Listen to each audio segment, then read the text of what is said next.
Fala galera, boa noite, olha eu aqui de novo, Marcos Rosa, para mais uma live. Queria dar aí as boas-vindas a todos vocês. Essa é uma live, na verdade, tanto de aquecimento, né, que nós estamos aí ainda aquecendo as turbinas do nosso treinamento.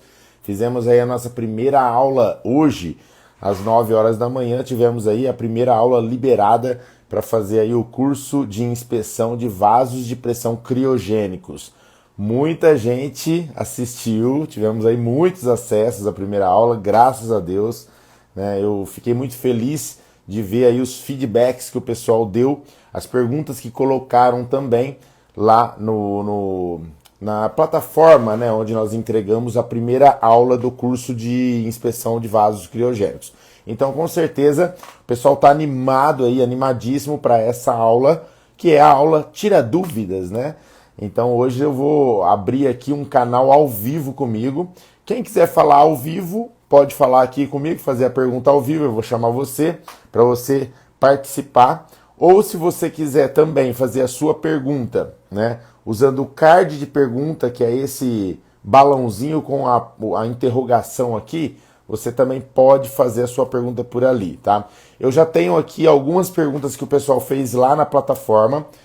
Vou começar aqui rapidinho, então, já para a gente não perder tempo, tá?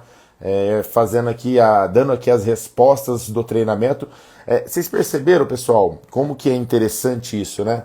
A gente faz um treinamento 100% online, onde olha só, mais de 4.000 pessoas se inscreveram no treinamento.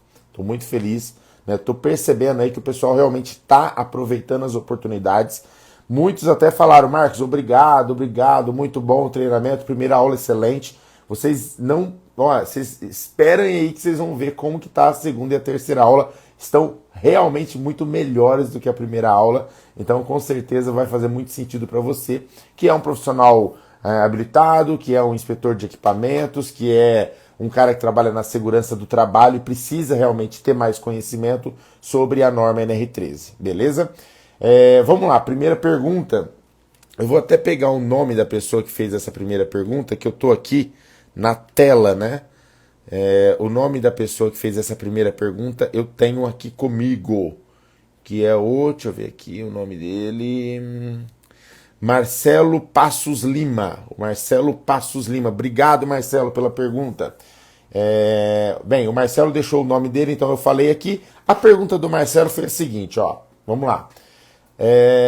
Foi explicado na primeira aula que a PSV, né, e para quem não sabe, a PSV é a válvula de segurança. Quando ela é acionada, ou seja, quando ela fica acionada nesses equipamentos, existe uma perda de fluido. Então a gente está perdendo fluido. Mas, pois a mesma expulsa o líquido para a atmosfera. Não seria prudente, olha a pergunta dele, não seria prudente reaproveitar esse líquido ou esse fluido, jogando o mesmo num hater ou num coletor, né, pelo que eu entendi aqui, e depois mandando para o próprio vaso de novo? Marcelo, realmente algo, né, interessante que você falou aqui. Só que nesses casos, quando a gente fala de vasos de pressão criogênicos, a gente não consegue reaproveitar. E olha só que interessante, lá na primeira aula eu falei o seguinte, por que a válvula abre? Porque o equipamento ele precisa manter uma temperatura muito baixa. Então eu estou falando de vasos de pressão com temperatura abaixo de 140, 150 graus centígrados negativos. Então, se o equipamento, a parte mais importante dele ali, né, além da válvula de segurança, é o que? O revestimento térmico, ou seja, o isolamento térmico, que nesses casos, com baixíssimas temperaturas, é um revestimento de perlita. Eu acho que vocês devem ter visto lá no treinamento. Eu mostrei como que funciona e mostrei como que é essa perlita. Agora é o seguinte, se você não tem o vácuo dentro dessa perlita, ou da parte do equipamento que trabalha com vácuo, se você perde o vácuo, você acaba perdendo a temperatura. Então essa temperatura começa a subir. Então ela está lá menos 140, aí ela vai para menos 130, menos 120, menos... E dependendo da temperatura, quando ela começa a baixar, subir muito, próprio fluido que está ali dentro, aí eu posso usar aí o CO2 ou o oxigênio líquido, né, que está na forma líquida, ele começa a expandir. Então, quando ele expande, abre a válvula de segurança e elimina esse fluido lá por cima. Então, o que acontece? A gente não consegue reaproveitar, porque ele mudou de fase. O oxigênio líquido, o nitrogênio líquido, ou até o CO2, né, que é o gás carbônico, está indo na forma líquida. Quando ele esquenta, ele vira gás. Você não consegue reaproveitar. Não dá para você pegar aquele gás e comprimir ele de novo e refrigerar ele, entendeu? Por isso que existe essa perda desse produto, né? E perda de produto, em qualquer situação, você está perdendo dinheiro. Por isso que eu deixei claro isso lá. Mas, claro que em algumas situações você consegue sim retornar o produto. Isso se chama contrapressão. Ó que legal. Aí a gente entra em outro aspecto, né? Então, quando você tem uma tubulação na saída da válvula de segurança que está direcionando aquele fluido para algum outro equipamento, você tem o quê? Uma contrapressão. Imagina que para sair o fluido você vai ter uma pressão, né? Que é a PMTA, que ela tem que exercer uma força na mola da válvula para ela sair, certo? Então vou dar um exemplo aqui, 20 kg de PMTA. Passou de 20 kg, a válvula de segurança abre. Se ela está para a atmosfera, ela está sendo jogada, ela não tem nenhum mecanismo bloqueando ela. Se ela tem uma tubulação, ela já tem o quê? Uma resistência ali. O fluido vai sair, mas com uma contrapressão. E essa contrapressão tem que ser calculada, tá? Dependendo da distância, do tamanho dessa tubulação, ou até mesmo para onde ele está indo. Se for, por exemplo, para um equipamento que também tem uma pressão, será de 2 ou 3 quilos, essa contrapressão tem que ser calculada, tá bom? E isso tem que ser aplicado na válvula. Pessoal, estão entendendo então? Então eu respondi aqui a pergunta vamos ver o nome dele? Marcelo Passos Lima. Obrigado, Marcelo. Vamos ver se tem alguma outra pergunta aqui já. Tem um card de pergunta aqui embaixo, tá? E eu posso também convidar você a entrar aqui na live e fazer a sua pergunta. Vamos ver quem deixou aqui as perguntas já. Uma pergunta vamos fazer a pergunta aqui do Edmilson. Edmilson Faustino. Marcos, boa noite. Boa noite, Edmilson. Como é que você tá, cara? Espero que esteja aproveitando aí, tá? O treinamento. Os tanques criogênicos sempre são instalados em áreas externas, ou seja, em campo?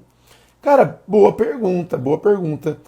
A maioria deles, sim. Eu, sinceramente, eu acho que eu já vi alguns equipamentos como esse instalado em locais cobertos, tá? Mas eu nunca vi instalados em locais fechados, porque geralmente esses tanques eles precisam ser abastecidos, concorda? Pessoal, eu tô meio rouco aqui, mas vamos lá.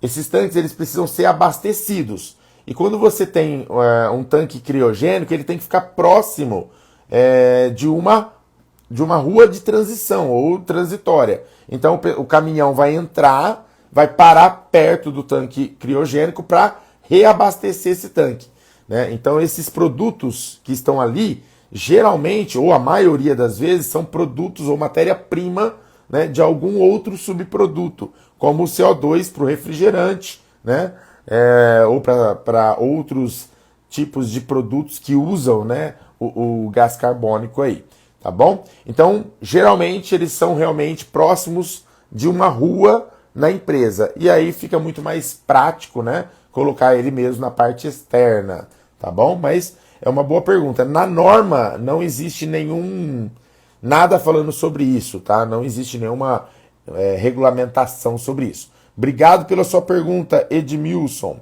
Pessoal, quem quiser fazer pergunta, usa o card de pergunta, que é mais fácil, porque o pessoal tá mandando um monte de mensagem aqui e aí acaba passando a sua pergunta despercebida, tá?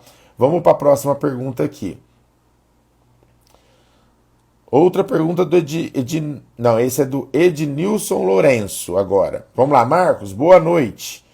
Em quanto tempo tem que ser calibradas as PSVs? Legal sua pergunta, bacana.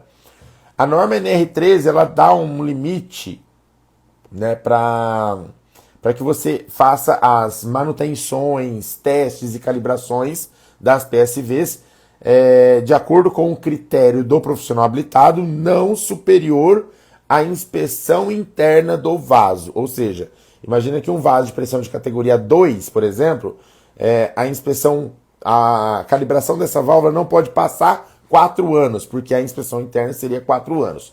Porém, tá? É muito importante você avaliar vários critérios. Então eu tenho lá um vaso de pressão de categoria 5. Então eu vou deixar essa válvula lá 10 anos, que seria, no caso, a inspeção interna, sem fazer uma manutenção, sem fazer uma calibração. Eu, sinceramente, não acho viável. Então, no nosso caso aqui, a gente nunca segue isso à risca. E a gente tem que avaliar vários outros critérios. Quais são os critérios avaliativos para que você tome essa decisão de colocar lá, por exemplo, 1 ano, ou 2 anos, ou até menos? De acordo com o tipo de fluido, então imagina que você pode ter um vaso de pressão, que o fluido desse vaso, ele é um fluido viscoso, por exemplo. Ele pode o quê? Ocasionar algum tipo de engripamento interno, ou uma oxidação interna na válvula, se ela abre constantemente, por exemplo, você pode ter problema nela. Nesse caso, talvez até menos de 1 ano você vai colocar como próxima manutenção ou calibração. Agora vamos dar um outro exemplo.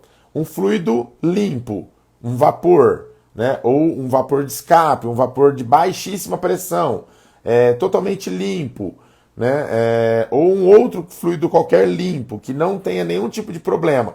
Uma válvula de segurança que fica num ambiente controlado, sei lá, dentro de uma indústria, né?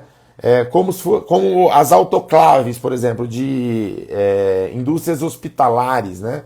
Então você tem lá Eurofarma, JP Farmacêutica, indústrias farmacêuticas. Eles têm lá autoclaves gigantescas que fazem o tratamento dos medicamentos, do soro, enfim. Imagina que ali é uma água totalmente limpa, tá? Um equipamento inteiro em aço inoxidável. A empresa ela fica totalmente coberta. O exemplo, você tem o quê? Todas as condições favoráveis para a válvula. Nesse caso, você não precisa colocar inspeção anual. Você pode colocar a inspeção, por exemplo, a cada 5 anos, né? Desde que você faça o quê? Testes manuais com a válvula. Então, você que vai decidir, é o profissional habilitado que decide aí qual é a data, né? O período de calibração das PSVs, beleza? Obrigado, Edmilson Lourenço, pela sua pergunta. Vamos lá. Mais uma pergunta aqui. Pessoal, vamos compartilhar a live, tá? Compartilha aí a live. Tem um aviãozinho aqui embaixo para você mandar para outras pessoas. Se você ainda não me segue aqui no Instagram, não saia da live sem começar a me seguir no Instagram, que todo dia tem informação nova aqui. Todo dia, além dos treinamentos gratuitos, eu coloco aqui também informações diárias sobre como você pode evoluir aí dentro do mercado da NR13, beleza? Então não deixe de sair da live sem começar a me seguir e também compartilha a live aí com o pessoal. Vamos para a próxima pergunta. Boa noite para quem está entrando aí, viu? Vamos para a pergunta aqui da Betânia. Oi, Betânia, como é que você tá? Tudo bem? Vamos lá, Betânia. Sou TST, né? Ela é técnica de segurança do trabalho, de uma cozinha industrial, e meu cliente fica com muito medo de acontecer alguma explosão na hora do abastecimento do cilindro de GLP. Sei que o risco de fato existe. Quais as inspeções que posso fazer para tentar identificar qualquer situação de perigo? Legal, Betânia. Parabéns, obrigado aí pela sua participação, tá? Vamos lá. Não sei qual é o tamanho desse equipamento, né? Desse cilindro de GLP. Existem GLPs de vários tamanhos. Geralmente, cozinhas industriais, você tem GLPs aí de 200, 300 quilos, né? Esses, até 500 quilos, eles não se enquadram na NR13, tá? Eles têm a sua norma própria, que é uma NBR, e eu não vou me lembrar agora qual que é. Se eu não me engano, é a 15412, mas eu não me lembro, sinceramente. Mas você tem uma NBR que vai tratar desse assunto direto com você E ela, essa NBE, que vai dar essa segurança, tá? Então vamos lá. Cilindros de GLP, geralmente, eles são testados antes de serem instalados. E eles têm uma validade, tá? E essa validade ela tem que estar dentro do prazo. Então é isso que você vai fazer como TST dessa empresa para garantir, né, o bom funcionamento desse equipamento. Fora isso, quando eles vão abastecer, você pode acompanhar o abastecimento e perguntar para quem está abastecendo, para a empresa responsável, qual que é o procedimento de abastecer. Qual que é o seu procedimento? Então ele vai seguir um passo a passo, certo? E ele tem lá mitigações de risco dentro do procedimento. Você precisa então de uma cópia do procedimento para avaliar se o cara que está abastecendo ele está fazendo de acordo com o procedimento. Se tudo isso estiver sendo seguido, ok, você está segura. Além disso, geralmente o próprio Corpo de Bombeiros, né, para te entregar uma autorização de utilização, né, para você rodar a sua cozinha industrial, eles vão fazer algumas exigências também. Isso também tem que ser cumprido. Como, por exemplo, onde você vai instalar isso? Parte externa, certo? Atrás de uma parede, né? Então, sempre você tem que seguir as orientações do Corpo de Bombeiro, que também vai te dar aí uma segurança maior, beleza? Obrigado, Betânia, pela sua pergunta. Fantástico, viu? Espero que dê tudo certo para você aí, que você não perca aí as próximas aulas. Galera, vamos para a próxima aqui? Muita pergunta, gente. Vamos lá. Vamos pegar uma mais antiga que o pessoal fez aqui, ó. Vamos para a pergunta do Breno César 16. Obrigado, Breno. Por onde se faz a entrada do vaso criogênico? Como? Por onde se faz a entrada do vaso criogênico? E muito excelente treinamento. Ótimo.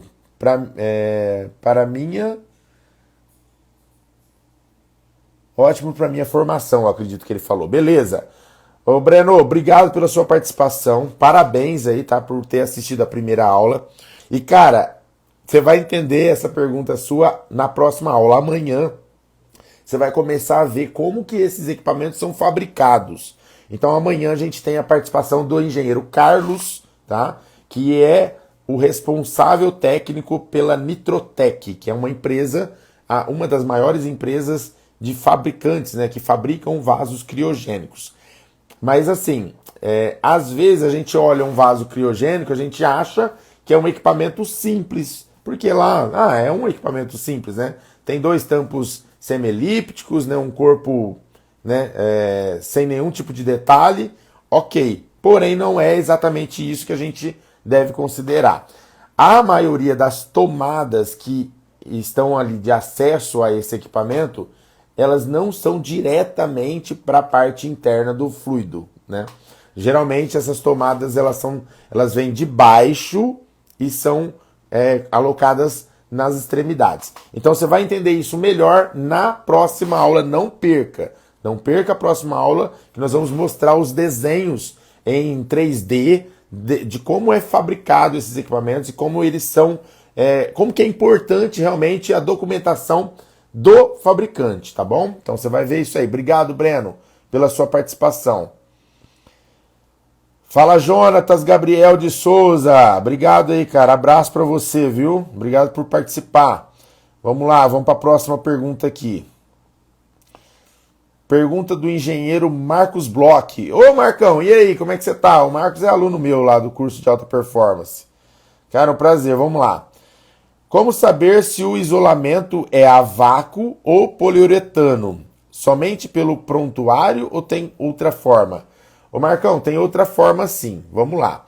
Quando você tem um equipamento ele trabalha, geralmente os equipamentos que trabalham com menor temperatura, ou seja, temperaturas mais amenas, né, em torno de 50 graus negativos, por exemplo, essas podem ser de poliuretano, né, que a gente chama de PP. Esse é uma espuma injetada. Como que é feito, então, o equipamento? Vocês vão entender melhor isso, né, na próxima aula, mas imagina que você tem um equipamento de aço carbono, certo? e por fora dele você tem um revestimento, um isolamento térmico de poliuretano, tá? Depois desse isolamento você vai ter o quê? Uma proteção em alumínio ou inox, mas é uma chapa muito fina, uma chapa, eles usam a expressão, né? Eles falam os caldeireiros, né, que fazem isso, eles fazem o recorte, inclusive com a tesoura, né? É como se fosse realmente uma lataria. Então, se você chegar lá, você vai apertar o equipamento. Se você perceber que ela cede com a sua mão, né, e ela é rebitada, geralmente isso é rebitado, então ele é de poliuretano.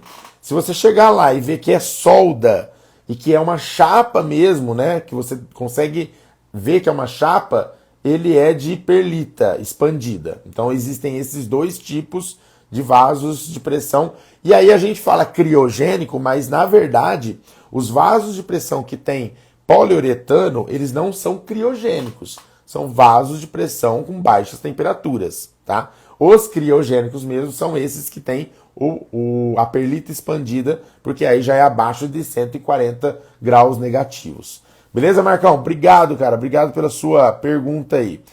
Pessoal, eu não consigo ler as perguntas feitas aqui, tá? Porque, como eu estou explicando, eu não consigo ler as perguntas feitas aqui. Se você tiver alguma pergunta sobre o treinamento, o que você viu lá na primeira aula, coloque aqui no card de pergunta, tá?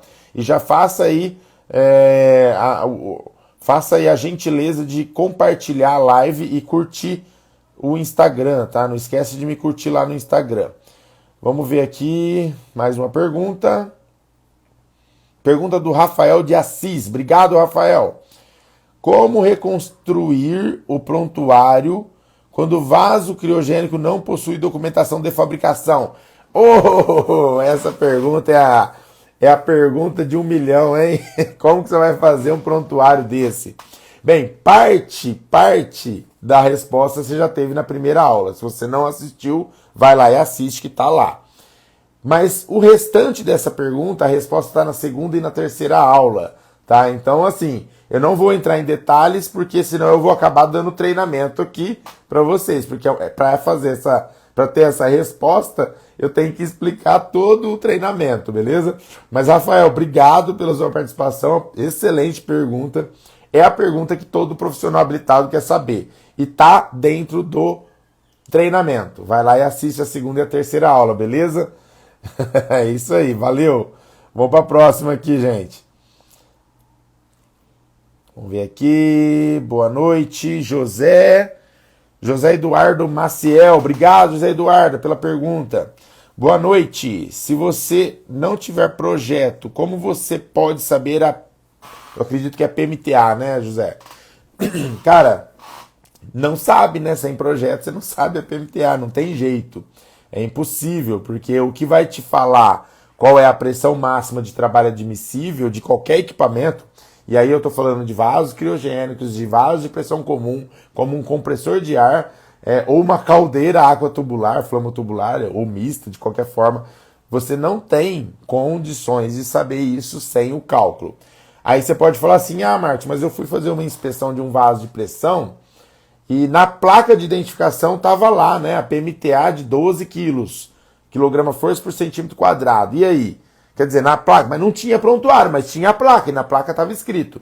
Então, assim, vamos lá. A placa são informações que são retiradas do prontuário, correto? A placa de identificação são informações retiradas do prontuário.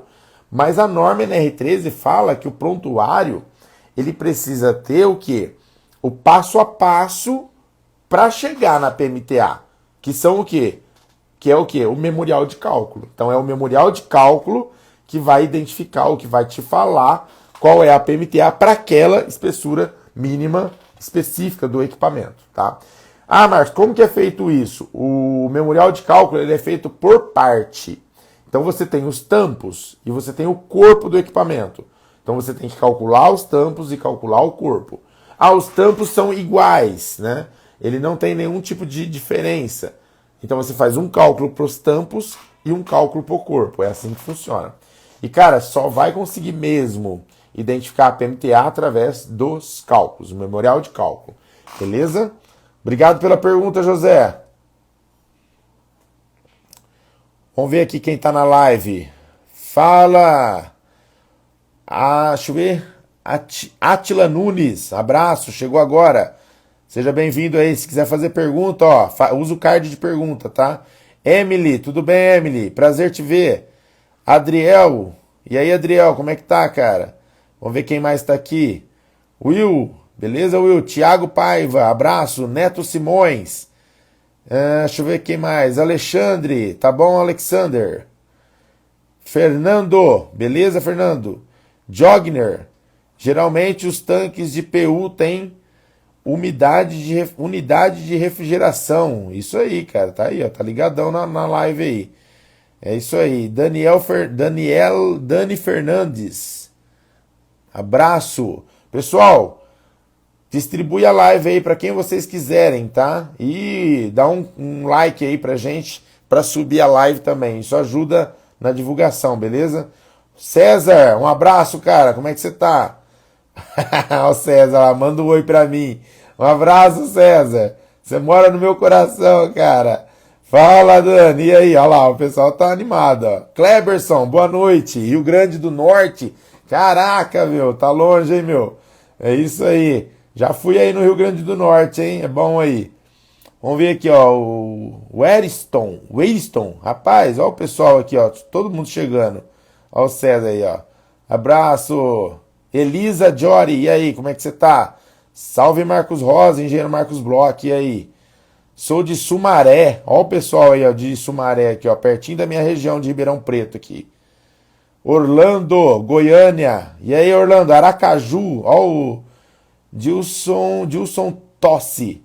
É isso aí, Dilson. Aracaju. Ó o Rogério da Bahia. Alexandre de Maceió. Ó o pessoal de Minas Gerais aí, de Betim, ó.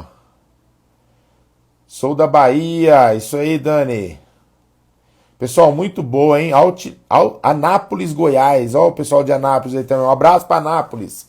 Marcos, beleza, cara? Como é que você tá? Vamos lá, vamos para a próxima pergunta aqui. Vamos ver se a gente acha alguma pergunta interessante. Tem muita pergunta, gente. Obrigado aí pelas participações, hein? Vamos ver essa aqui, ó. Pergunta do Marcos Francis de Faria. E aí, Marcão, obrigado pela pergunta, Xará. Boa noite, Marcos. Esses tanques criogênicos possuem um sistema de refrigeração? Não possuem, cara. Olha que legal, hein? Esses tanques, eles se mantêm com a própria refrigeração dos fluidos. O que eles têm lá é controle de umidade, tá? E controle também de temperatura. Então, eles precisam realmente ficar sempre controlando, né? Alguns dos tanques possuem sim um sistema de refrigeração, tá? Mas não são todos. E assim, sinceramente, eu não entendo muito bem da parte de refrigeração, da parte do funcionamento, tá? Mas é explicado isso também no treinamento na aula de número 3. Então assiste lá a aula de número 3, não perde, porque você vai ver, beleza? Obrigado, Marcão. Abraço pra você, cara. Os tanques, ó, o Johnner aqui, ó. Os tanques de CO2 com isolamento de PU possuem sistema de refrigeração. Olha lá, exatamente. Os de PU possuem, tá vendo? O Marcão já até ajudou aí o Johnny aí, ó. Vamos ver aqui outra pergunta. Adsares perguntou o seguinte: boa noite. A válvula de segurança não possui filtro para evitar o contato com o meio ambiente? Cara, não. As válvulas de segurança, elas têm as proteções, né? Claro que tem ali, algumas válvulas têm alguma proteção em borracha, por exemplo, para eliminar. As únicas válvulas que é 100% sem contato com os produtos internos, que são os fluidos que estão dentro dos vasos, são as válvulas de pressão, que eles chamam de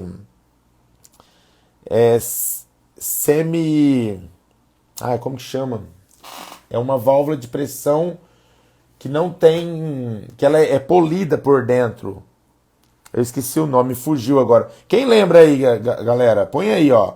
As válvulas de pressão que não tem contato, eles têm uma proteção. Eu esqueci, não lembro o nome agora, me ajuda aí alguém. Eu acho que. Deixa eu ver aqui na internet, eu acho. Se vocês não sabem, eu procuro aqui, peraí. Tá na ponta da minha língua aqui, eu não tô achando. É válvula de pressão. Ah, tá, lembrei. Lembrei. É válvulas de pressão sanitárias. Tá, beleza, agora eu lembrei. Eu fiz um vídeo sobre isso com o pessoal da Gotze.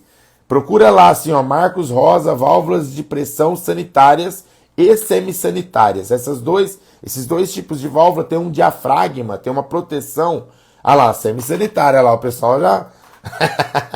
É isso aí, ó. Depois que eu falei, o pessoal começou a colocar aqui, é que demora um pouco para chegar a mensagem de vocês, mas obrigado aí. É sanitária e semissanitária. Essa não tem contato, então não tem problema, né? Essa você pode realmente colocar ou estender por mais tempo aí as manutenções, né? Eu acho que essa pergunta aqui do Adsi, na verdade, ele fez depois daquela pergunta que eu respondi sobre as válvulas de segurança. Você está falando das sanitárias, exatamente. Ó, o Carlos Burg aí, ó. Carlos Burg sempre me ajudando. Fugiu a palavra sanitária, Burg, da cabeça. É muita coisa, hein, cara. Limpeza interna lá. O Carlos Burg é o mestre das válvulas, gente. Ó, esse homem aqui que está escrevendo para vocês, ó. Olha lá, você está falando das válvulas sanitárias, mas são para facilidade de limpeza interna. É isso aí. Elas têm menos contato, né, com as partes mecânicas. Vamos lá, próxima pergunta aqui. Vertinantes perguntou como prospectar clientes que possuem vasos criogênicos. Cara, da mesma forma que você prospecta qualquer outro cliente que possui outros vasos. Eu, sinceramente, não atacaria só esses clientes, tá? E geralmente, quem tem vasos criogênicos tem vários outros vasos de pressão na planta. Então você pode prospectar de uma forma geral. Aqui o que eu quero passar para vocês nesse treinamento, né, de vasos de pressão criogênicos, é realmente para que vocês entendam a complexidade. Porque eu às vezes eu perco orçamentos para alguns profissionais habilitados, e tudo bem, eu acho que cara, o mercado está aí para todo mundo. Só que eu perco orçamento com uma discrepância muito grande. Um exemplo, 90%, o meu orçamento é 90% a mais do valor de um orçamento de um outro profissional habilitado. O problema, e aí pegando um gancho com essa pergunta sobre prospecção, né, é que o pessoal não tem noção do que está fazendo. Eu já vi, né, então vamos lá, vocês vão ver na segunda e na terceira aula isso. Mas imagina que os vasos de pressão criogênicos que são revestidos com perlita expandida é 2 equipamentos. Eu expliquei isso na primeira aula. Você tem um vaso de pressão que trabalha com pressão negativa e um vaso de pressão que trabalha com pressão positiva, que é onde está o fluido interno, que é de inox, tá? A maioria das vezes. Então imagina o seguinte, você tem 2 vasos ali.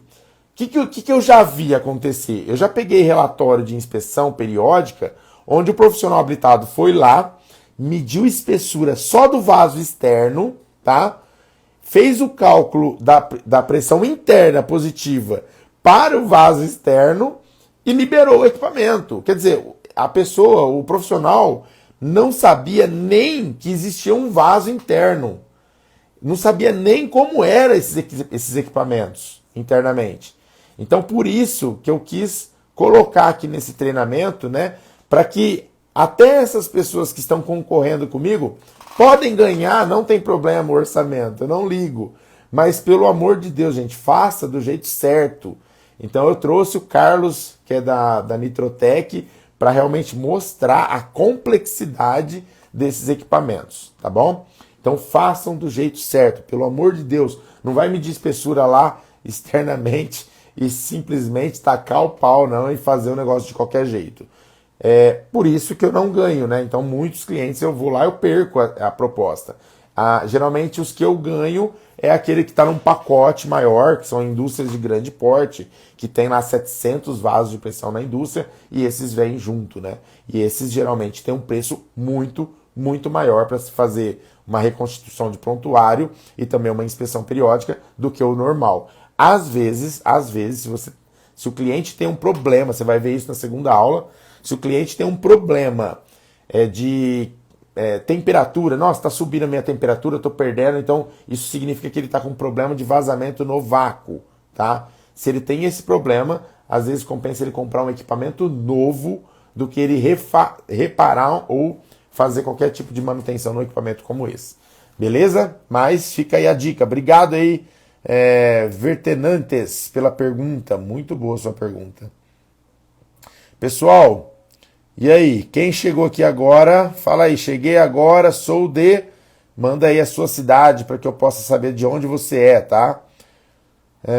Vamos ver, ó, o Marcos Antônio Marques mandou aqui. Qual é a média de valor de uma inspeção de um vaso de pressão? Essa pergunta aqui, ó, eu vou fixar para vocês o comentário dele, tá? Olha aí a pergunta do Marcos aí, meu xará. Ô Marcos, a média... Não dá para ter uma média, né? Porque imagina que você tem vasos de pressão, cara, de todo tamanho. Imagina que você tem lá vasos de pressão, compressores de ar, desses que vendem em lojas de departamento, como o Leroy Merlin, pelo menos eu estou falando aqui da minha região, tá, gente? Maxi, né? Então você tem lá lojas de departamento que vendem aqueles compressores de ar que tem um cilindrinho. Aquilo lá, né? Você não vai, se você cobrar muito caro, primeiro, você nunca vai conseguir fazer. Segundo, o preço da inspeção vai ficar mais caro do que o próprio equipamento. Um equipamento daquele, o cara paga 900, 1.200 reais num equipamento novo, tá? Esses equipamentos, pessoal, só para vocês terem uma ideia, a maioria das vezes eles são feitos realmente para não serem inspecionados. Tanto é que a NR13, né, permitiu que o Inmetro homologasse alguns fabricantes de vasos de pressão para fabricar equipamentos em série. Esses equipamentos fabricados em série dispensam a inspeção inicial. Mas, claro, tem que ter um livro de registro e tem que ter uma avaliação documental. Mas não precisa fazer medição de espessura, não precisa fazer nada disso, se tiver o prontuário correto. Agora, o que acontece?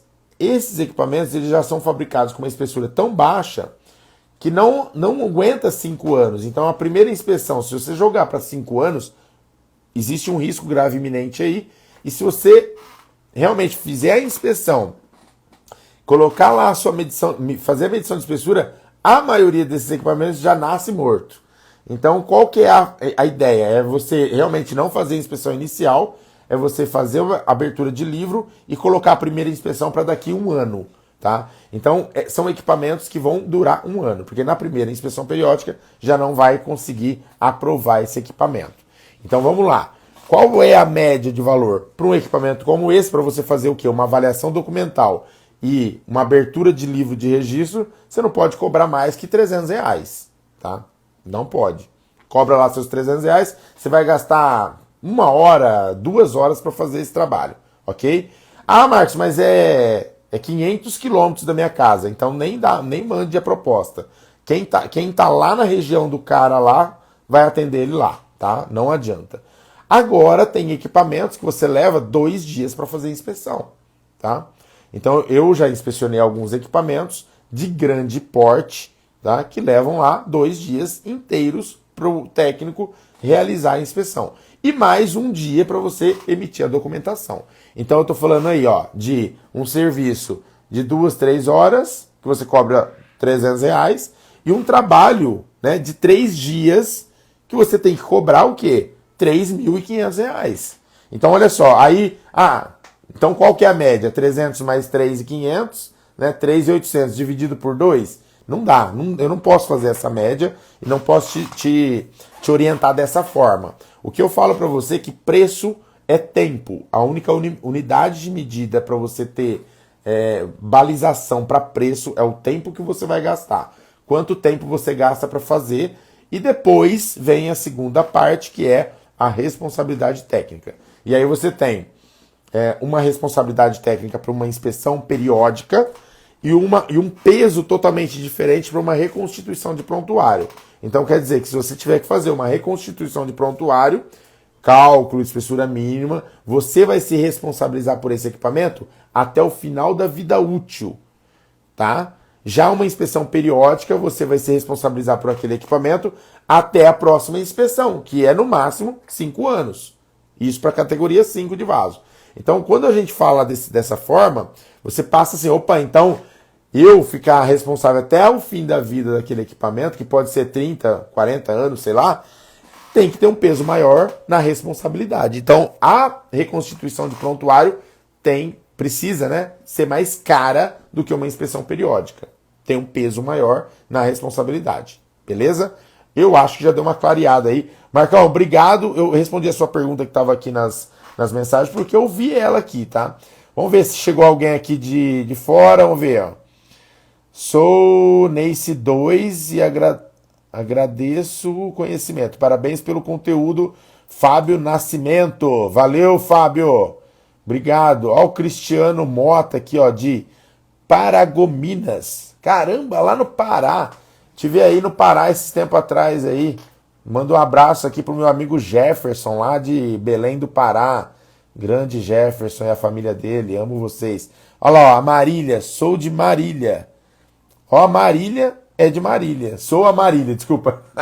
Marília, desculpa. Sou a Marília, sou de Pirapora, Minas Gerais. Cheguei agora, sou de Manaus. Cara, que legal, Manaus, hein? Olha só. Sou de Ponta Grossa, Paraná. Carlos Brás, Ponta Grossa. Temos trabalhos aí, Carlos, em Ponta Grossa, aí na Heineken. Olha lá, o Geo Silva. Cheguei agora, sou de Belém do Pará. Olha o Geo Silva aí, abraço, Geo, beleza? Vamos ver mais quem chegou agora, vai falando aí, gente, para me falar seu nome.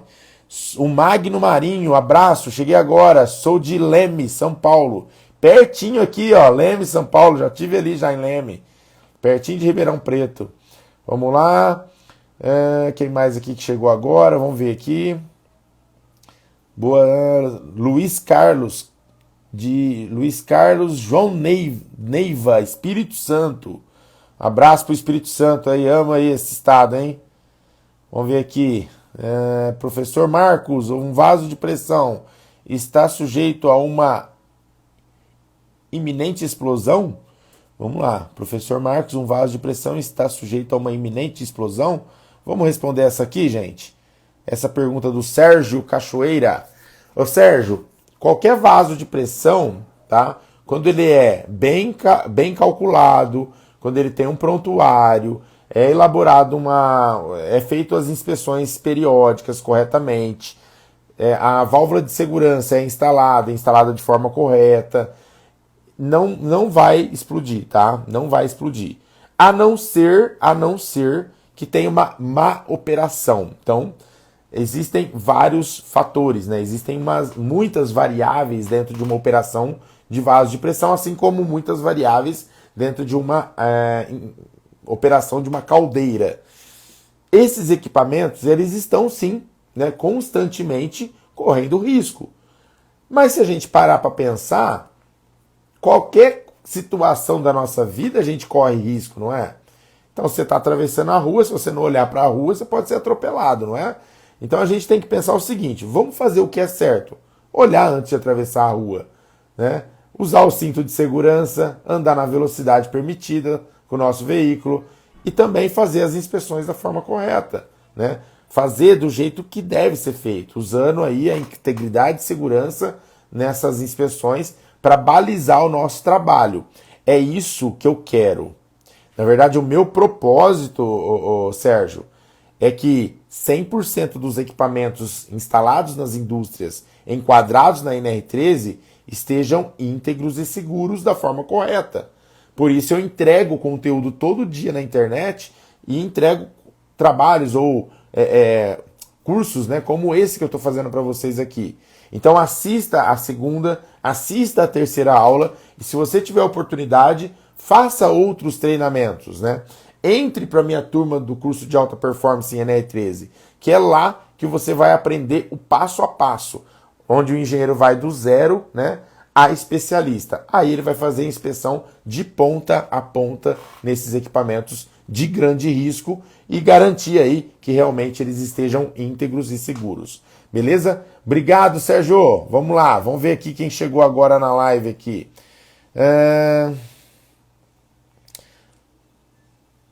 Vamos ver a outra mais alguma pergunta aqui, gente, dentro do card de perguntas, né? Tem muitas perguntas, não vai dar para fazer todas. Deixa eu ver aqui. Vamos ver a pergunta do IFB Estudo. IFB Estudo. E aí, meu, como é que você tá? Como fazer cálculo de PV? Ah, cara, essa é uma pergunta muito interessante, tá? Tá no meu treinamento, no curso de alta performance, a gente ensina, e inclusive, quem não conhece, entra no meu Instagram, no Linktree, que é um link que tem lá no meu Instagram, na bio, tá, do meu Instagram. Eu tenho um produto lá que chama e-book, né, modelos de relatório. Ele tem um valor, né, muito baixo, mas ele tem lá 4 planilhas eletrônicas e também 4 modelos de relatório, além de um mini curso de 5 aulas que eu ensino você a atuar, né, nesse mercado e qual que é a grande sacada para você atuar no mercado da NR13. Então eu entrego todos esses conteúdos. Se eu não me engano, o link está lá e você consegue já fazer a compra desse produto aí se você quiser, tá? Custa R$97, pra você ter uma ideia. Mas, ó, por que eu tô falando isso? Essa pergunta aqui, ó, como fazer o cálculo de PV? Lá tem uma planilha, né, já pronta do Excel para você baixar e você vai fazer lá os cálculos de produto PV de forma mais rápida. Mas é simples. O cálculo de produto PV é o cálculo feito para saber se aquele equipamento ele se enquadra ou não na NR13. Pronto, é o primeiro cálculo que você precisa fazer antes de começar o trabalho. Esse cálculo é feito PV, pressão em kPa, que é quilopascal, vezes o V, que é volume em metro cúbico. Então você pega lá qual que é a pressão máxima de trabalho admissível, né, que seria a PMTA, e aí se você falar assim, Marcos, mas não sei qual que é a PMTA, então você não consegue fazer um cálculo de produto PV. Você consegue fazer um cálculo prévio, que seria o quê? Um prévio para saber mais ou menos se é ou não. E depois que você fizer os cálculos, o memorial de cálculo, aí você consegue cravar aí qual que é o seu produto PV. Mas é essa a conta, é P, pressão máxima de trabalho admissível, ou a pressão máxima de operação, né, em kPa, vezes o volume em metro cúbico. Simples assim. Mas vai lá... Olha lá, onde consigo a planilha? O Lucas Rios perguntou. Lucas, tá dentro do e-book na bio do meu Instagram, tá? Então vai lá na bio do meu Instagram que você vai ver um Linktree que tem vários links ali, tá? Inclusive o curso de alta performance tá lá também, mas você vai ter um que chama e-book, modelos de relatório. Entra lá que você tem todas essas planilhas aí, além das planilhas, os modelos de relatórios também que a gente usa no nosso dia a dia. Pessoal, a live está quase chegando no fim, tem muitas perguntas aqui, eu não vou conseguir responder todas, mas eu quero convidar uma pessoa para vir falar comigo aqui ao vivo e fazer uma pergunta ao vivo. Então escreva aí, se você quer fazer uma pergunta ao vivo comigo, escreva eu quero. Enquanto vocês escrevem, eu vou responder mais uma pergunta que está no card de pergunta, tá? Vamos ver aqui. Uma pergunta interessante aqui do Rodrigo Santos. Escreve eu quero aí, enquanto eu respondo essa pergunta, tá? Para participar comigo ao vivo. Ó, o Rodrigo Santos perguntou, quais são os ensaios verificados em uma inspeção? Então vamos lá, ó, Rodrigo, você precisa fazer, primeiro, um visual muito bem feito, tá? Depois, você tem medição de espessura, para você fazer o monitoramento da espessura, né, da vida útil do equipamento, tem que fazer medição de espessura. Então, assim, não dá para me falar tudo aqui, mas vamos lá, esses são os principais, tá? Dimensionamento do equipamento, para que você consiga categorizá-lo ou verificar a categorização. Avaliação documental, tem que fazer também. Então, os ensaios, o básico para uma inspeção periódica é visual e medição de espessura, beleza? Valeu, vamos ver quem quer entrar aqui. Vamos ver quem colocou aqui, eu quero. Jogner. E aí, Jogner, vou colocar você aqui, tá? Vamos ver aqui como que eu faço.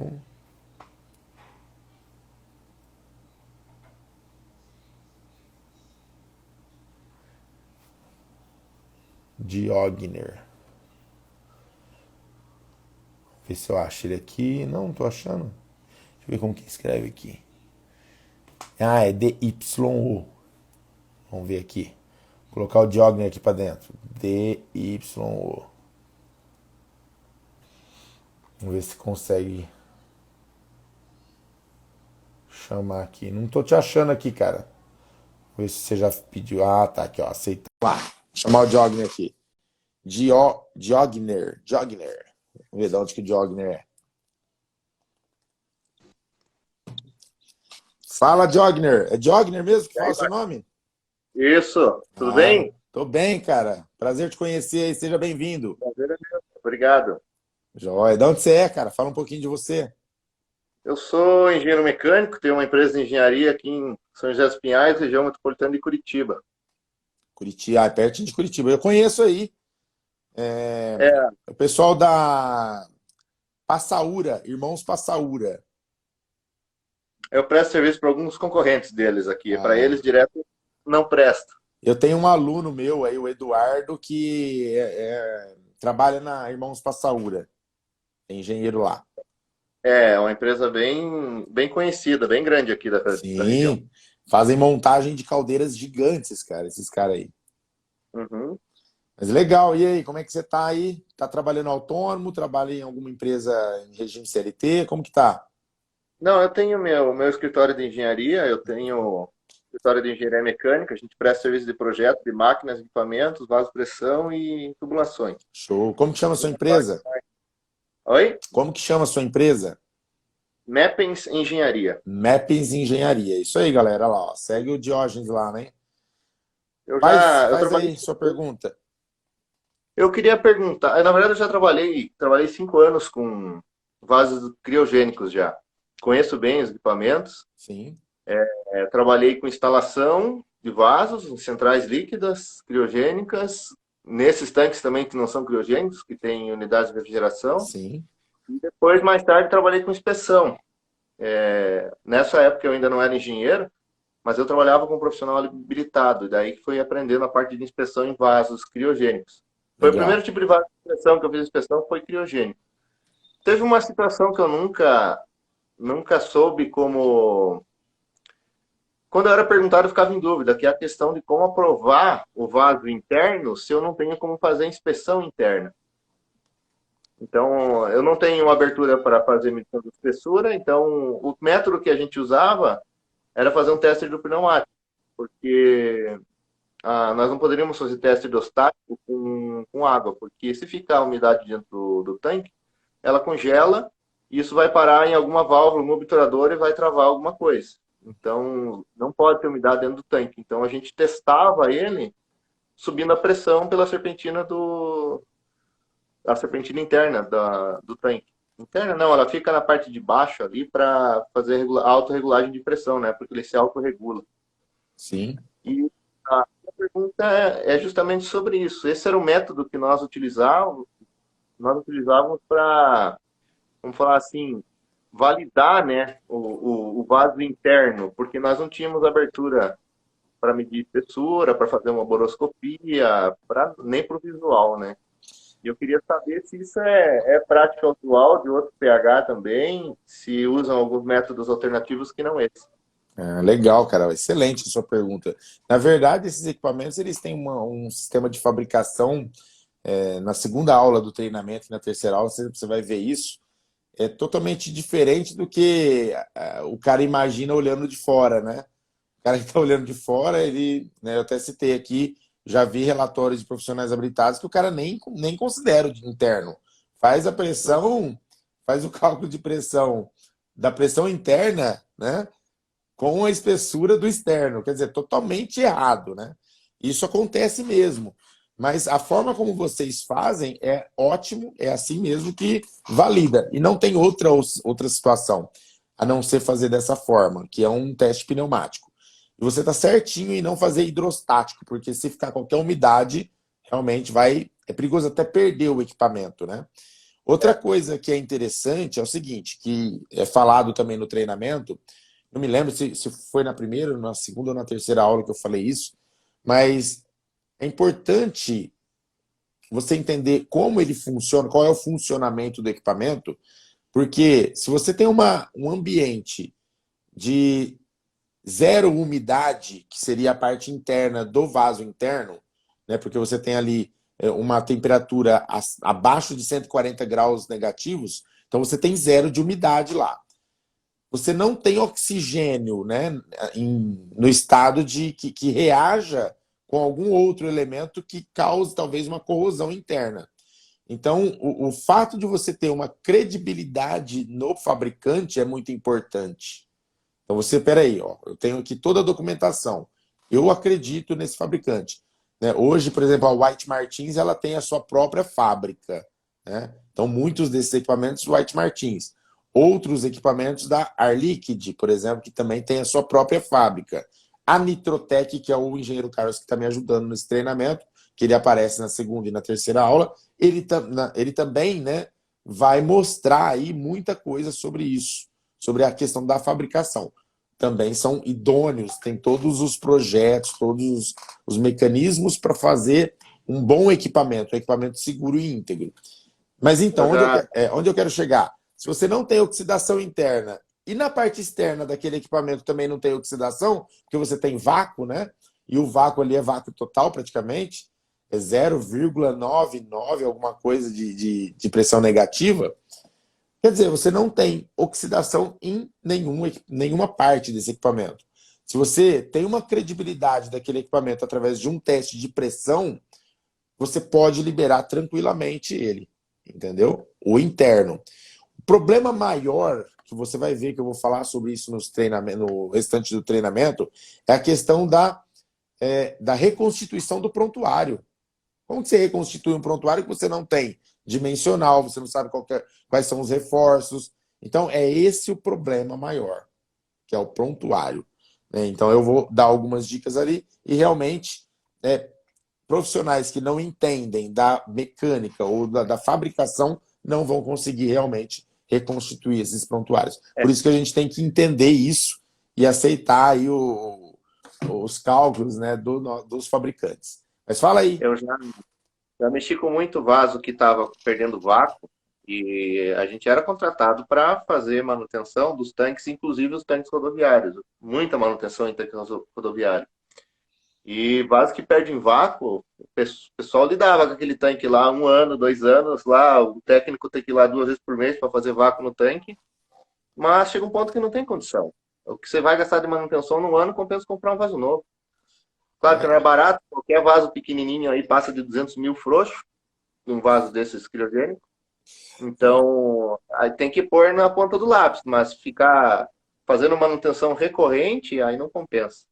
A questão do teste do pneumático ainda exige uma habilidade do profissional habilitado que pouca gente conhece, porque você não usa equipamentos adicionais para fazer o teste do pneumático em tanque criogênico, você usa o próprio tanque para gerar pressão dentro dele. Então, se o pH não conhece como funciona mesmo o tanque, isso incluindo a parte interna, porque o que você vê ali de fora, aquelas tubulações ficam, por exemplo, um tanque vertical fica na parte de baixo, mas todas as tubulações quase vai de cima para fazer um pescador lá dentro do tanque. Então, você precisa conhecer, né, como que é o sistema da levantadora, de pressão do tanque, para que você consiga fazer o teste do pneumático com segurança. Então, eu conseguia fazer por ter trabalhado na manutenção, mas eu vendo de fora, se eu não conheço, para fazer um teste de pneumático, é bem dificultoso para quem não conhece um vaso desse. Então, conhecer como ele é por dentro, notadamente, né, como é a fabricação do vaso, eles mudam o layout do vaso, vamos falar assim, válvulas mais para cá, mais para lá, uma válvula diferente, de marca, mas, via de regra, o fluxograma deles vai ser quase sempre o mesmo. Cara, E isso é legal. essencial para conseguir fazer um teste de pneumático em um vaso desse. Ele é um vaso, é um tipo de vaso que requer algumas habilidades a mais ali do pH. É isso aí, é isso aí. Cara, acertei a mão trazendo você aqui, hein, para falar, pô. Cara, eu Caramba. acompanho fiz um tempo, já fiz um outro treinamento gratuito que você ministrou, e eu sempre te acompanho. Só que aí esse de vasos criogênicos me chamou a atenção justamente porque eu sei que tem pouco profissional que sabe mexer, Uhum. já trabalhei com isso, me chamou a atenção. Não, legal, bacana. Eu quero que você me manda, me chama lá no direct depois que eu quero o seu contato, tá? Opa, Pra gente conversar depois, né? Quem sabe a claro, gente faz um outro conteúdo aí falando sobre isso também. Não, vai ser bacana. Vamos ajudar esse povo aí a entender melhor, claro.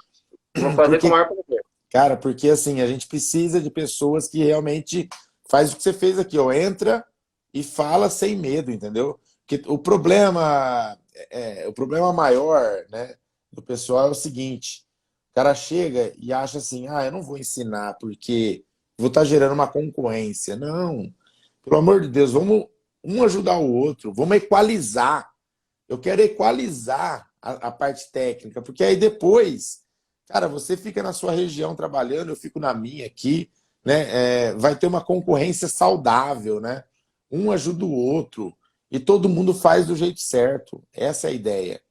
Então, É, cara, fantástico. a concorrência Obrigado vai mesmo. todo mundo crescer, né? Porque se um sempre é sempre melhor, é sempre pior, na verdade, eu acho ser o primeiro colocado, ser o melhor, porque você se acomoda às vezes, só que quem está atrás, o segundo, terceiro, vai sempre querer passar você.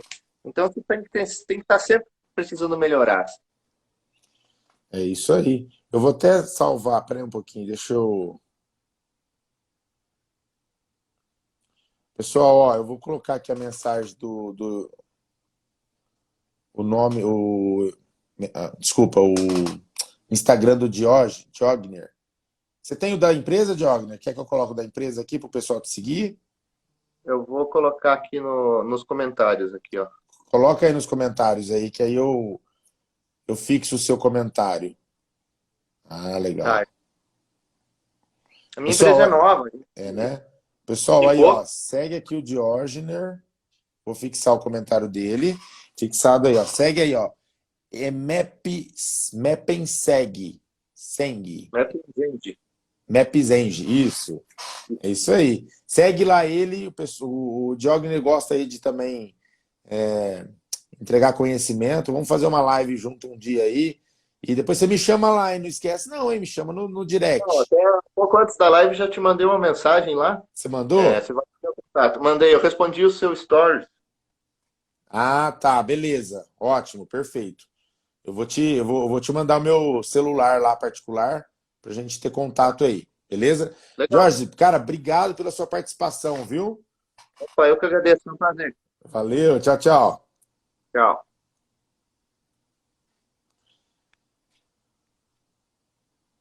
É isso aí, galera. Pessoal, vamos ver se a gente consegue chamar mais alguém aqui. Deixa eu ver se eu consigo chamar mais alguém aqui. Enquanto o Diógenes sai aqui. Quem mais quer participar aqui e fazer uma pergunta ao vivo? Eu vou estender um pouquinho aqui a live hoje para a gente conseguir. Quem sabe a gente pega mais um cara top aí, igual o Diógenes. Obrigado, hein, cara. Nossa, fantástico. Vamos ver quem colocou eu quero aqui. Cândido José, Leonardo Freitas. Vamos ver quem que vai vir aqui. Coloca aí, gente. Eu quero que eu chamo você para fazer uma pergunta. Eu quero.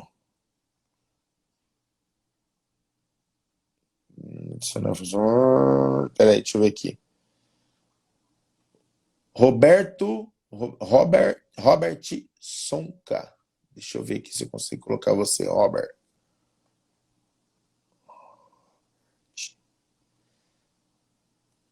Robert Sonka. Deixa eu ver se eu acho aqui. Cara, quando eu coloco o nome aqui, eu não acho aqui, cara. Vou ver de novo. Robert. Opa. Ver se eu acho. Robert. Acho que você vai ter que pedir para participar aí. Pede aí para participar, Robert. Então, botei uma câmerinha aí, ó. Parabéns, top demais. Olha o José Eduardo aí falando, ó. Serviços MR, muito bom. Conseguiu aí, Robert? Coloca aí. Eu chamo você aqui. Deixa eu ver aqui. Engenheiro Robert. Não tô conseguindo colocar, cara, aqui.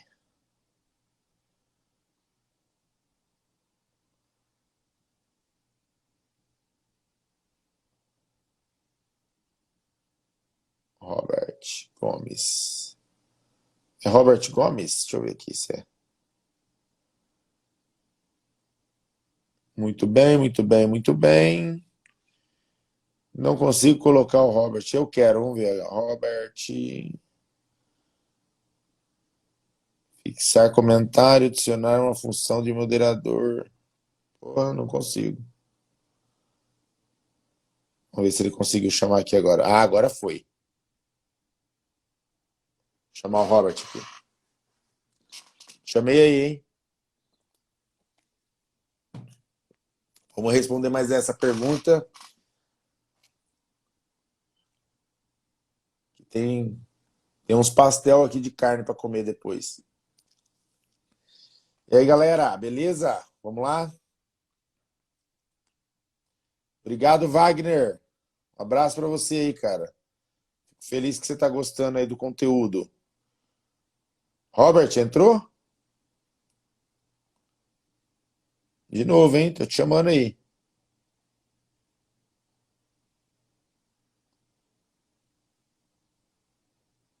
Não? Vou chamar um outro aqui. Aqui, ó, chamar o Paulo. Paulo Filho. É, Paulão, esse aqui, esse não foge das lives.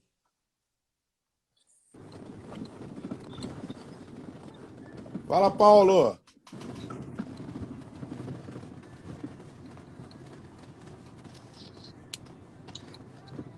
E aí, Paulo? Opa, sou eu mesmo? Tá caminhando, pô? O que você tá Ô, fazendo? meu, deixa eu estacionar aqui que eu tô dirigindo. Caramba, tá trabalhando ainda? Então, cara, na verdade, a gente trabalha, mas a gente ama o que faz, né? Tá certo, tá certo. Pessoal, esse aqui, ó, para quem não conhece, esse cara é fantástico. Ele tem um treinamento aí, ó, que ensina tudo para os engenheiros autônomos, hein? Segue ele lá. Estamos na live aí, ó. Valeu, valeu, É isso. Marcos. E aí, viu minha primeira aula lá, cara? Assiste lá a primeira aula, hein, dos vasos criogênicos. Cara, ainda não assisti, cara, tô devendo, mas tô louco pra assistir, sem dúvida. Não, mas fica tranquilo, ó, porque a gente está liberando as aulas às 9 da manhã, mas ela fica liberada, né? Vai ficar liberada as 3 aulas até no domingo. Então o pessoal tem aí até domingo para assistir, tá? Então fica de Ah, boa top, aí. top. É, Final de semana o cara pode ir. Em vez do cara curtir uma Netflix, o cara absorve um conteúdo relevante, né, cara? É que eu gosto, é, né? Eu gosto. Eu sou suspeito a falar, né? Então, tá não adianta. certo, tá certo. Cara, obrigado aí por entrar e falar um oi para mim. Eu queria falar com você, meu. Depois nós se conversa. Feito, cara. Obrigado aí por estar respondendo toda a pergunta, cara. Tá me tirando várias dúvidas. Então, Fala aí, beleza, fala cara. aí. Valeu, abração. Valeu, tchau, tchau. Tchau, tchau. Galera, seguinte, vamos ver se a gente consegue pôr mais alguém aqui. Não, já é 9:08, né? Ó, vou finalizar a live então. Queria agradecer de coração a todos vocês, tá? Eu fico muito feliz mesmo, muito feliz, né, que vocês estão aqui participando do treinamento, né? Fizeram a primeira aula, vão para a segunda aula amanhã. Não perca a segunda aula, tá muito top. E assim, cara, sinceramente, de coração, pra cima. Tamo junto e é só o começo. Valeu, um abraço.